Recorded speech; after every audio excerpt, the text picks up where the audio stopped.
The Honourable Governor for Oro. Thank you, Mr. Deputy Speaker. I just want to add a few words to the debate that has been presented so far. Very colourful, passionate debate from both sides. And to also, on behalf of the people of Oro, pass my condolences to the family of the late Solan Mirisim, who unfortunately left us prematurely. He was a very hard-working minister, and though he received a lot of criticism, he tried his best to answer to those criticisms, and he never shied away from making the effort to try to explain what he was doing in works. Solan came from a very remote area, a place quite disconnected from the rest of Papua New Guinea and the world, and he was the dream and hope of his people. And he opened up the world for them with the roads that he built, and he was very passionate about what he did for these people. These people are people, and it's quite sad for us to have lost someone so young in his prime and so committed to his people. In Oro Province, we were very fortunate to have worked with him and our Prime Minister to renegotiate the TSSP project in our province. The TSSP project in our province, maintaining both the national highways, the Northern Highway and the Kokoda Highway. The contractor has been doing a job of some sort. I would say it's not great. And as a result, we raised this complaint with the Minister. He sent his secretary to do an inspection of the roadworks being carried out by the contractor, and organized a meeting with the Australian government. We sat, negotiated for both these highways to be sealed. Work commences in March. And thank you to the Marape-Rosso government for their commitment to assist in partner with the Australian government in sealing these two national highways. That was organized by the late minister and his secretary and his team. I went to the office of the Works Department to meet with his team, and I was actually very impressed with the engineers that we have there, our Papua New Guinean engineers. They were well presented. They knew what they were talking about. They were on time. The Australian government was there, and the discussions were very meaningful, well organized, well structured, and we all came away with an agreement that would benefit Papua New Guinea, especially the people of Oro. So for this, I really would like to pass our condolences. The people of Oro will definitely miss the late minister. My comments will be twofold. One, just as a province, our experience, and two, as a chairman of the Special Parliamentary Committee on Public Sector Reforms. In regards to the work of the Parliamentary Committee, I want to commend the government for ensuring that there was necessary resources or funding available for parliamentary committees to carry out significant reforms that are being undertaken right now. Some of these reforms include the overall overhaul of the payroll system, the public service payroll system. When we took office in 2019, and the Parliamentary Committee was revitalized, I want to, at this juncture, commend the former Prime Minister, Peter O'Neill, for actually supporting the committee and having it brought about to become a reality, to carry out these much-needed reforms in the public sector space. And also to commend Prime Minister Marape for continuing in supporting this committee. The committee consists of very credible leaders, bipartisan effort here from both sides of the House. I make mention of Sir Peter Ipatas, Governor William Powie, Governor Alan Bird, Governor Rufina Peter, and Member for Wawarria, Marsh Naruek, who are members of this committee. And some of the work that they've undertaken is possible, or all the work that we've undertaken is possible because of the immense support that we received from the executive government. And we have been very critical of the executive government. whilst we're not critical openly in Parliament or in the media space, we are critical in government caucus. And we do raise concerns in our groupings and discussions, and there are some heated debates, I will tell you. But because of Houseman principles, we maintain this decorum within our Houseman system. But I can assure you that the committee is very much at work, and I want to thank our bipartisan members, Governor Bird, Governor Peter, who are very passionate and very dedicated to the committee's efforts. The reform in regards to the payroll audit is underway. It's painstakingly slow, I will add, and I'll admit, but it's happening. And I'd like to commend Minister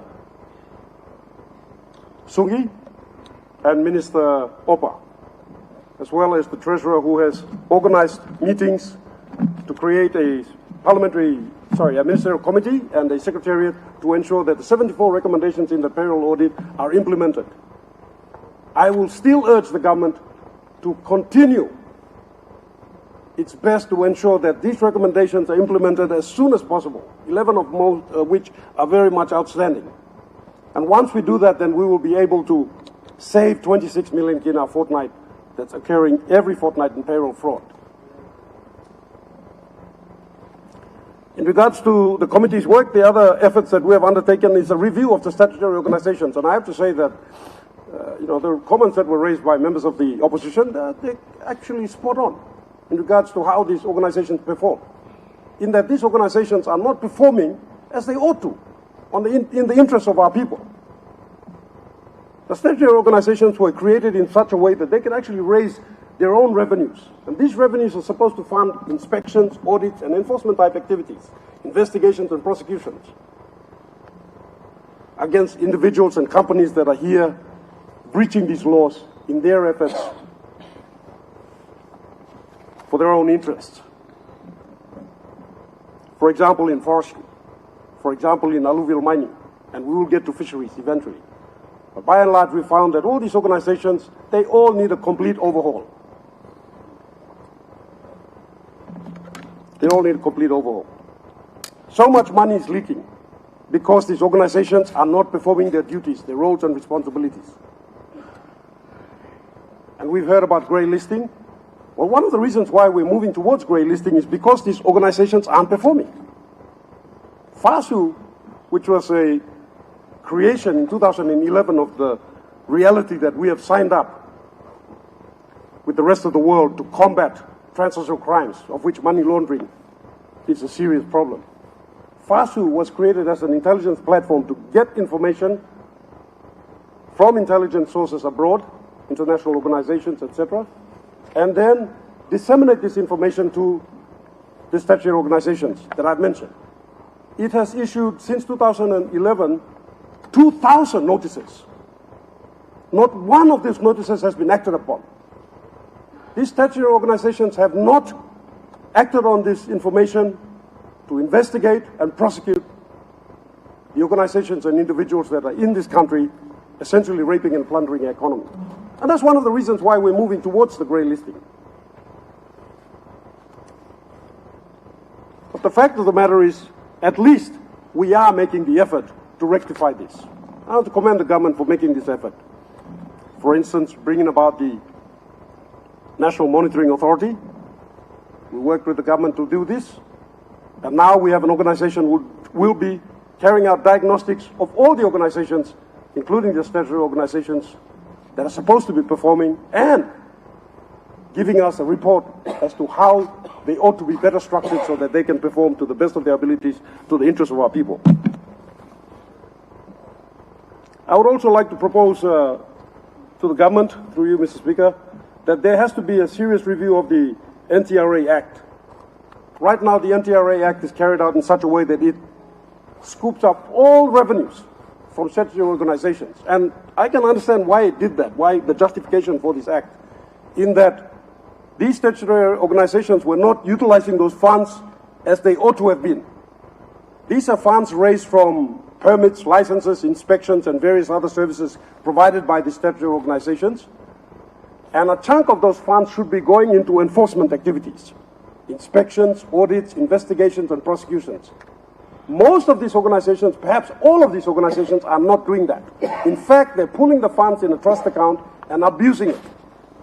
They're attending conferences, holding workshops here and there, flitting around the region and the world, and they're not utilizing those funds adequately, and that's why that law was created. But I think a review of those laws need to be carried out so that this time put together proper guidelines and then give those guidelines to the organizations and ensure that there is an effort to review and monitor the usage of those funds, and then a percentage should be paid to the national government. I would propose 30%. 30% should go to the national government, 70% should be retained by the statutory organizations, and it should be strictly for the purposes of audits, inspections, investigations, and prosecutions. By doing that, you will actually see that you'll collect more in fines especially and penalties that you can impose, and you'll actually be satisfying the international organizations that monitor how nations treat transnational crimes in their economies. That's the whole reason why we're moving towards grey listing. It's because we don't treat transnational crimes seriously enough. We don't. Transnational crimes are the most serious crimes ever committed in an economy. For instance, if you have a local crime whereby, say, a bank is robbed, a service station is robbed, house is burned, arson, theft of a car, etc., it may impact that local area, the people in that specific area. But a transnational crime is a crime against an economy, against the future of a nation. And the people that perpetrate these transnational crimes are very serious criminals of the highest order. And you need a very serious effort to investigate, prosecute, deal with these type of criminals. And we don't seem to have that mechanism in place, or we don't seem to be performing those duties and responsibilities adequately enough. But I do want to commend the government in regards to its efforts to overhaul the national security apparatus. I understand that the Deputy Prime Minister is making that effort. Myself, Minister for Police, Minister for Defence, Minister for Higher Education, we are part of his team, and we're doing everything we can to try to revamp the national security apparatus of our country and therefore be able to attend to some of these issues that I have raised here. Just a few other remarks. I want to commend our government for finally putting some funding into the rebuilding of our defense forces. The defense forces are the badge of sovereignty of any nation. And unfortunately, over the many decades, or since independence, we've seen very little effort to revamp and overhaul the defense forces. I commend the Minister for making a serious effort to revamp and rebuild our defense forces so that it can once more be the pride and joy of our country. Papua New Guinea Defense Forces used to be one of the best jungle fighting forces in the world. That's a fact. And every time our forces were involved in training programs and activities around the region or in the world, they were performing right at the top, at the best. Our officers, when they were trained in the US, when they trained in Singapore, in Australia, in New Zealand, they were some of the best in their class. But they would return to a defense force that was a mere shadow of what it should be. Well, I'm pleased to say that the Marlborough government is making a significant effort to revamp our defense forces, and that's a step in the right direction. What we need to do is take advantage of this and ensure that we protect our borders, we patrol our waters, and we attend to the criminal elements that are operating in our country and treat them with utter contempt. Having said that, I just want to support the budget. I won't take up too much time. I know that there are other members who wish to make a few comments and debate, and I also want to take this opportunity to congratulate the new opposition leader, the Honourable James Numane, for his appointment as opposition leader. I want to thank Douglas Tomarieza for his performance as previous opposition leader, and I also want to thank the opposition for their efforts. And one of them did mention some time ago, having been a member of the opposition for 7 years, I am very familiar with that territory, that don't take it personal. Let's use the opportunities of whatever it is that they're telling us and look at it, examine it, and see how we can improve ourselves. Thank you very much.